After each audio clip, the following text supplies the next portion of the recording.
Hello everyone. Welcome back to Talk with Spake. How to be strong when life is crazy. So sit back, relax, and feel every word. Hey Emma, you look kinda lost today. Everything okay? Life feels so crazy these days, Ryan. Nothing seems to be working. Yeah, I get that.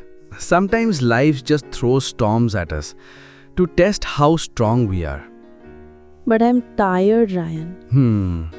Tired of being strong all the time. Sometimes I just want to cry and give up.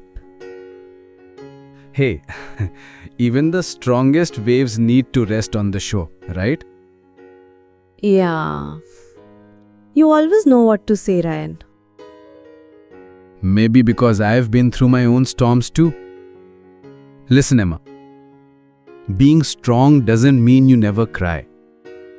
It means you cry, wipe your tears, and still keep walking. Yeah, maybe that's what I need. To keep walking even when life's crazy. Exactly. And here, a little coffee therapy. Thank you, Ryan. You always make my storms feel smaller. That's what friends are for. No matter how crazy life gets, breathe, smile, and walk again. Because strength isn't about being unbreakable. It's about shining even after you break.